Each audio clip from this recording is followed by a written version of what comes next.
Hello and welcome to Kenny's G League, the only podcast in the universe all about the Rip City remix. Today we're going to get you caught up on what has been going on with the team now that we're in the regular season.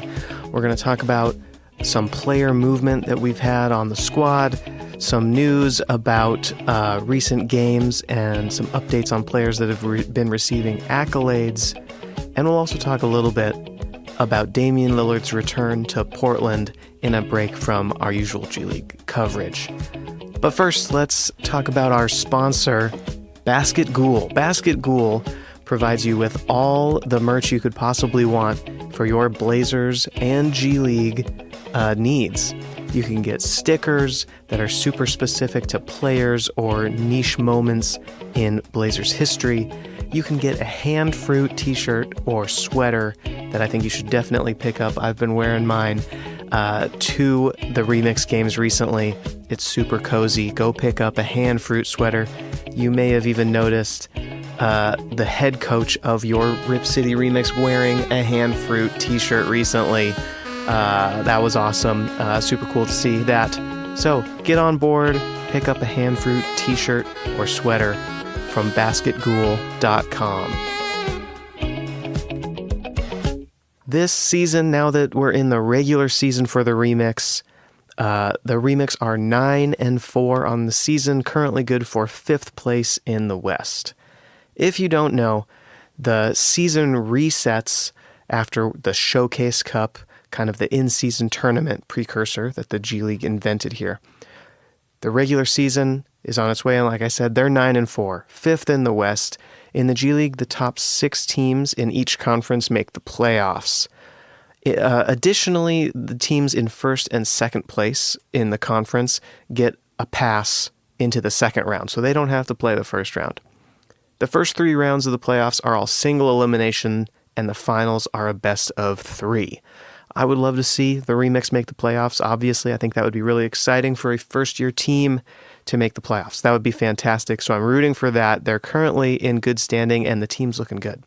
So let's talk about some trends that we're seeing with the squad up to this point on offense. So far, 13 games in, the remix are 9th in offensive rating at 113.7 and 14th in defensive rating, 111.3. That gives them a net rating of 2.7, which is 10th in the league. So that's all excellent to see. You love to see a positive net rating, of course. Effective field goal percentage is 9th in the league at 54.4%. 8th in the league at 54.4%. And true shooting is 11th in the league at 59.8%. Following up from a previous episode where we were talking about some shooting trends that we were seeing, the team as a whole is shooting 34.9% from 3, which is right in the middle of the league at 15th place. During the showcase, the team shot 33.3% from the 3-point line. And the Remix have kind of doubled down on their shooting trend from the showcase. They're now dead last in percentage of their field goal attempts that come from 2 at 52%, and first in the league at percentage of their field goal attempts that come from 3 at 48%. They are also taking slightly more mid-range field goal attempts during the regular season than they did in the showcase. You might remember I had used a little chart to look at the shooting averages during the showcase, and they were really shooting very few mid-range shots. They're opening that up a little bit from the showcase. They're shooting a little bit more mid-range field goals. It's nothing, it's not like they've switched the plot at all. We're just seeing a little more willingness to shoot those mid-rangers. And this is all without some of the key two-way players that were playing a lot of minutes during the showcase. Some of the two-way players, of course, have kind of recently switched up to be with the Blazers for a while as the Blazers were dealing with a lot of injuries. I'd assume we kind of see some of those guys come back down now that the Blazers are looking a little healthier, and even guys that are not on two-ways like Rupert and Chris Murray, they've barely played for the Remix. Rupert's played only 4 games in the regular season, and Chris Murray's only played 3. mostly because the Blazers were just so decimated by injury and kind of needed those bodies out there. So the Remix's plan to shoot a high percentage of shots from three is helped by Antoine Davis's emergence as one of the league's best and most willing shooters, who's currently leading the league in three-point field goals made, and he's hitting 39.7% of his attempts. So big up Antoine Davis for making the most of this opportunity. He's looked really good. He's kind of been playing a great two-guard next to Ashton Hagans, who we'll talk about in a little bit. I'm loving that pairing of Ashton Hagans and Antoine Davis. It's pretty exciting with Davis being such a willing three-point shooter, and Hagans, who we'll talk about in a moment, kind of being the heart of the team in my mind. He's really setting the tone for the team, I think. So Ashton Hagans has been announced as an all-star. He was first place in fan voting for the G League for the G League Up Next game. That's going to take place on Sunday, February 18 at 10:30 a.m. Pacific time. The game, from when I was looking up what that game is, I'd never watched it before, seems kind of catered to NBA nephews on Twitter, if I'm being honest. 3 teams, or it might be 4 this year, I think they're changing the format slightly, will have a social media influencer GM that drafts the roster. They're going to create custom jerseys. That's kind of cool. And then that social media influencer GM will stream the game on whatever their social media platform is. I don't know. It seems kind of silly to me. But hey, whatever you got to do to get people to watch at 10:30 a.m., I guess. And it takes place in a little mini tournament format, so you kind of have this little mini morning tournament. I think it'll be fun to watch. I don't know about all the shenanigans about a social media influencer GM. I'm kind of questionable about that. But hey, whatever. I was hoping George Condit might get an all-star nod as well. He's been looking really excellent, and he's kind of been a huge part of the Remix looking so good in the early stages of the regular season. So I was hoping he would get an all-star nod, but unfortunately, no luck there. So let's move on to some news with the roster. As we've talked about before, usually through a G League season, there can be quite a bit of movement in the roster throughout the season. So let's look at what's already happened this year. Terrence Davis, who you might remember joined the team and has had a little bit of an NBA career with the Sacramento Kings. Unfortunately, he ruptured his Achilles. He will be out for the season. Hate to see that. He was a very exciting player in the few games that he did play with the Remix, so you hate to see someone go out on injury like that. Caden Rice, who was acquired on January 4th, he was waived on January 10th. Kevion Nolan acquired January 1st. He was waived on January 12th. The Remix traded a first and second round draft pick in the 2024 draft for 6'5" wing Taze Moore on January 11th. Taze Moore then signed a 10-day with the Blazers, which just concluded, so he should be back with the Remix already. He's been a very exciting player to watch, actually, Taze Moore. Really can get up there and dunk the ball. He had a really clutch three-pointer in it may have been his first game, now that I think about it. First or second game at the Remix. Really exciting player. He'll be one to watch for during the rest of this season. The Remix then traded Malachi Smith, who was one of the original Remix players. You know, he played that very first game. They traded him for 6'2" guard Jazian Gortman on January 12th. Jazian Gortman, he's been having some nice moments in the season so far. He's averaging 12.8 points per game, shooting 40% from three. He is pretty exciting to watch. I like what we're seeing from him so far. And the Remix traded a 2025 draft pick for 6'3" guard Demoy Hodge on January 17th. Demoy Hodge, let me pull up his stats here, get an idea for what he's doing. He's played 5 games for the Remix so far. He's averaging 14 points, shooting 40% from 3 on 9 attempts a game. My goodness. And let's see here. 2 assists, 4 rebounds. He's had some nice moments as well. Let's keep going down the list. Quentin Rose was waived on January 19 with those pickups from a couple trades there. The Remix were over the roster limit. You can have 10 non-two-way players.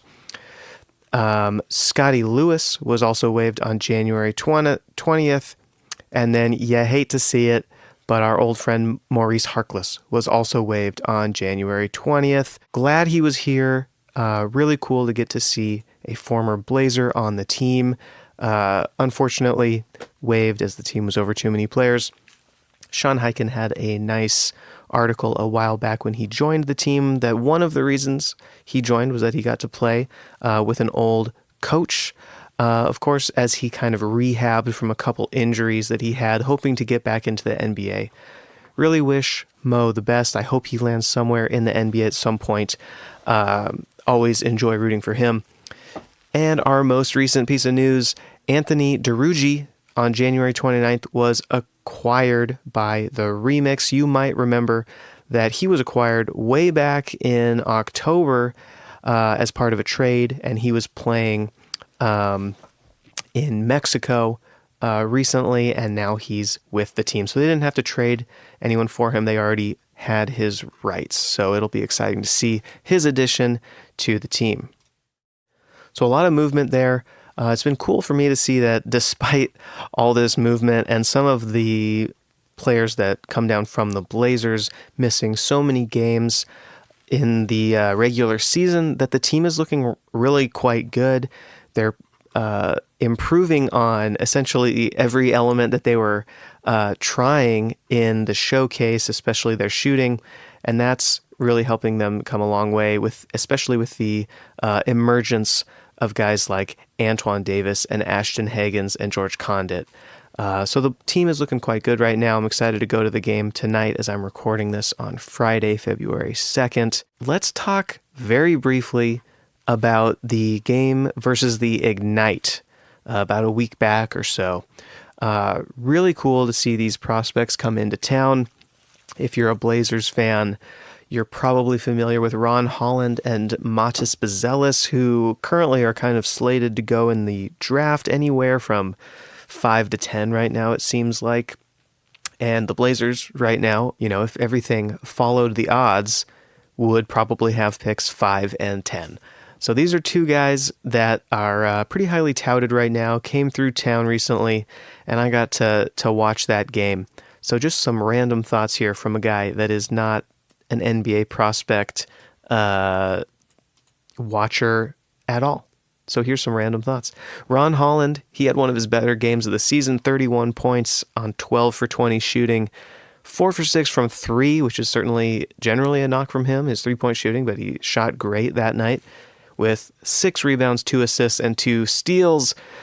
The hot topic right now around Holland seems to be his height. I had a couple people hit me up to ask how tall he looked. He's listed at 6'8", and standing next to Mo Harkless, who's listed at 6'7". I thought they looked about the same height, but Harkless is certainly a little more built out in his frame, so he looked slightly bigger than Ron Holland. Who knows? I'll be interested to see how he's listed once they do like the official height measurement heading into the draft. I would not be surprised personally if he was more like a 6'6", but oftentimes, people are fibbing on their heights a little bit. So I'm going to guess he's 6'6", 6'7" with shoes. Holland showed an ability to get to the basket for sure, and his shot looked much better against the Remix than it has during the rest of the season. If he could shoot like that every night, he'd probably have his case as a top pick more locked up than it currently is. It doesn't help that the Ignite are pretty lacking in point guard play, especially with Norris Cole out in the game against the Remix. So even some good play leaves a lot of questions, which honestly is just tough as you're watching him, kind of hoping to see something. I walked away kind of in my mind comparing him to Andrew Wiggins. Is that what a team like the Blazers need? Maybe, but I kind of doubt it. I don't doubt that he's going to be a really great prospect to keep watching, and he's still really super young. And from what a couple other people, might have been Blazers Banter, Eric Gunderson, were saying that it sounds like the losses on the Ignite are really kind of piling up on him. It sounds like he's taken that kind of hard, and who wouldn't when you haven't won a game all season? That is just rough. So I'm interested in Ron Holland as a prospect. I think the Andrew Wiggins comp might sound like a little bit of a backhanded compliment, but I don't mean it that way. Andrew Wiggins is a good player, even if right now he's going through a rough stretch. But he's a very good player. It's just tough to, be a top pick and your comparison is a very good player rather than an all-time great. But I don't know. That's what I saw. I'm not a draft guy, but that was just my random thought. Matas Bazelis, he had 8 points, 6 rebounds, and 1 assist in 20 minutes. Just going off of his measurements, he's the type of guy a team like the Blazers would probably want. He's just basing this one game personally. I am not really buying the hype. Maybe he becomes something. He totally could. But to my untrained eye, he's definitely more of a project, and it could definitely be a worthwhile project. But in those 20 minutes, he definitely looked rough and like it's going to take a little while for him to realize that potential that he definitely does have. Now, to end today, I wanted to talk a little bit about Damian Lillard's first game back in Portland at the Moda Center. I was going to do a whole bit sticking with my thing about how I'm not an NBA fan and I only watch the G League, and but I think I'm going to be sincere about Dame's first game back because I think I want to, remember it in a positive way and not just a joking way. So Dame's first game back was really, I think, an emotional game for everyone that got to go. I was lucky enough to go. We got there a little bit early, and it was just a special game. Dame came out to do the regular pregame, just shooting drills and whatnot, and got a big ovation there, standing ovation from everyone. That was really special. And then they did... when they introduced starting lineups, they introduced Dame's second, and he got an even longer, even louder standing ovation there. And I thought for sure that they would show a little video at that point, but they waited until first time out of the game to show a little video for him, which honestly I thought was a little bit odd if I'm going to be super, super nitpicky. I know that other players throughout the league, like when Russell Westbrook went back to Oklahoma City for his first game, they made a big thing about the video, and they played that video during starting lineups, and they dimmed the lights and everything like that. They didn't do that for Dame, which in all honesty, I think was a little bit of a miss if I can be picky like that. I don't think it affected how loud anybody cheered. I don't think anything was going to matter. They could have not said a thing, and people were going to give him a standing ovation and cheer as loud as I've ever heard the Moda Center. So it doesn't really matter, except I just thought it was, a little notable that they didn't do the video there, and I have to imagine it probably changed how it felt if you were watching on TV. But that's just me. It doesn't really matter at the end of the day. People cheered as loud as they possibly could, and it didn't make a difference for that. And so I just, had some thoughts about Dame. Dame really was here for, 11 seasons, and that's, for me, my entire 20s up to 31 now. That is a long time, and so it was really strange kind of thinking about his time here and how many big moments he had and how all of those moments really coincided with like I said, my entire 20s. And that's just a huge chunk of life, to be honest. And so some highlights that I'm thinking about, I was there for Dame's very first game in Portland ever against the Lakers. He had 23 points, 11 assists, and you could just tell from game one, this guy is special.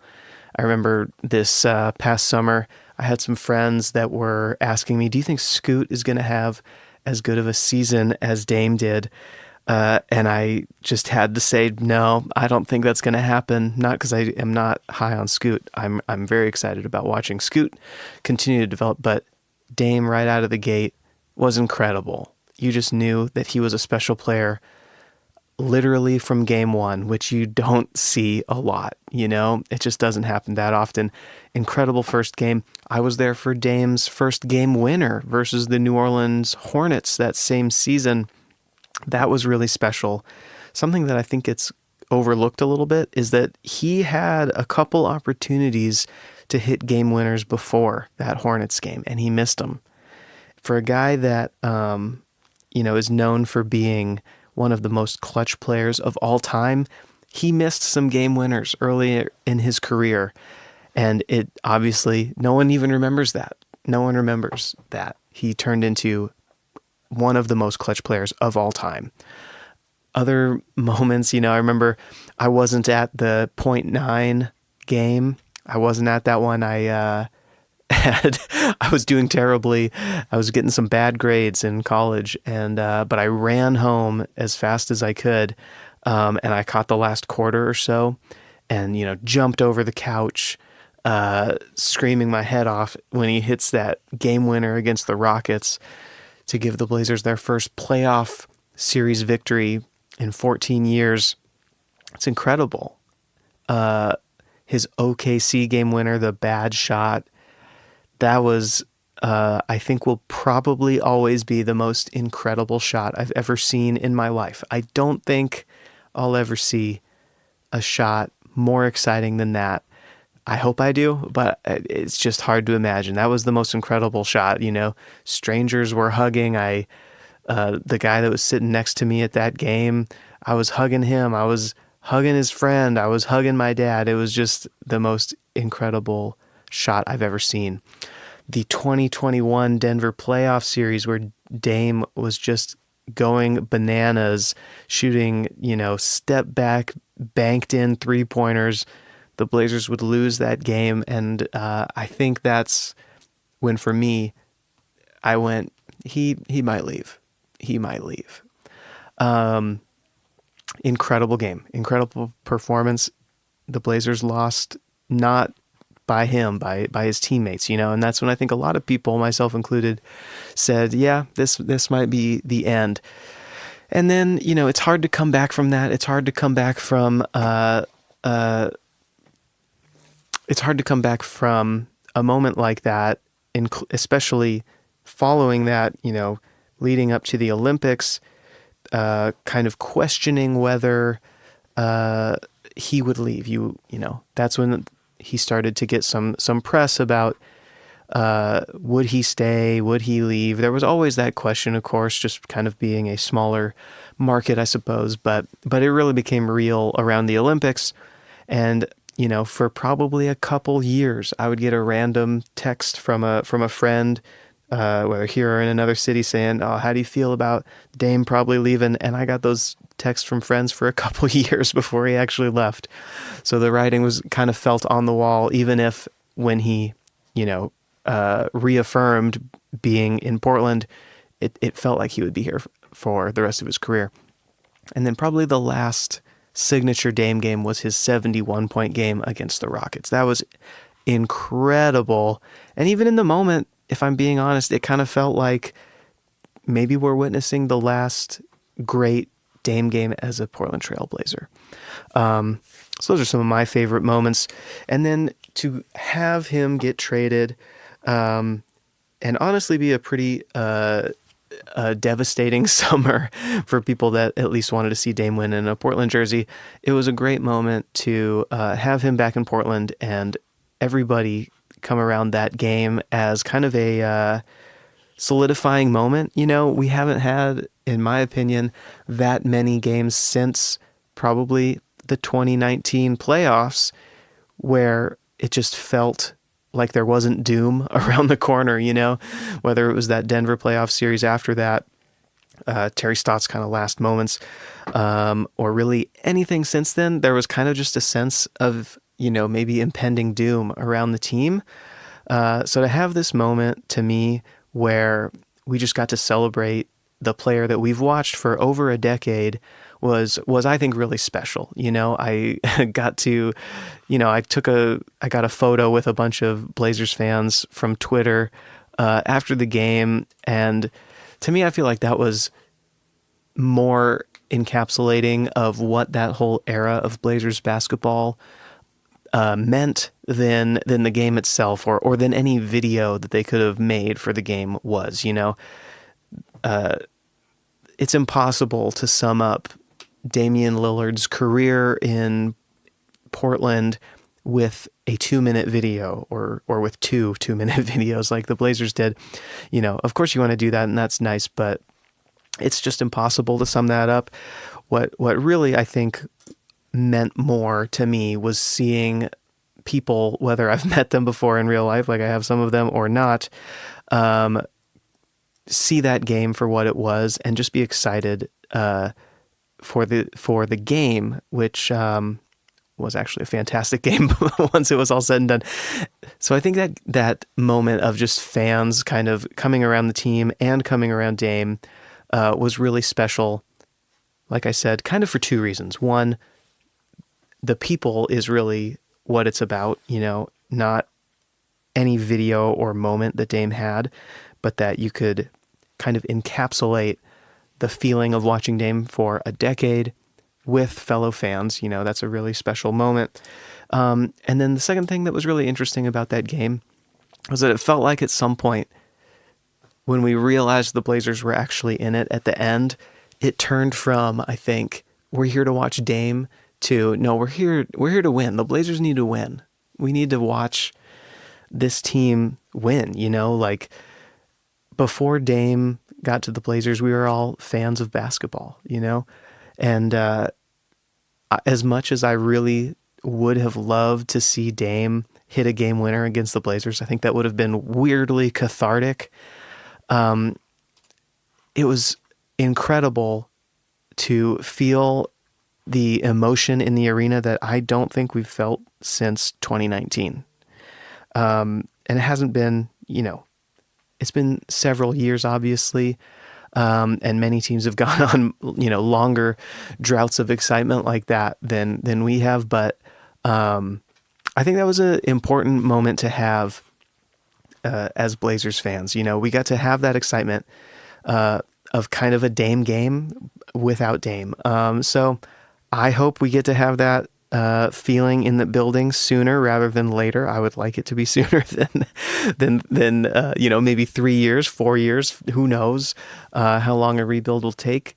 And it was great to see that moment, even if we won't have it again for a little while. That was incredible, and I think as good of a reminder of what Dame means to the city as anything is just having a great basketball game in what I think is an incredible basketball town. I don't think people over, NBA world realize how much Portland loves basketball. And so that was great to have back for a moment. It was an amazing game, and amazing to get to celebrate Dame in that way. So forgive me for a little bit of sincerity for a minute, but that's just what I wanted to talk about for a minute.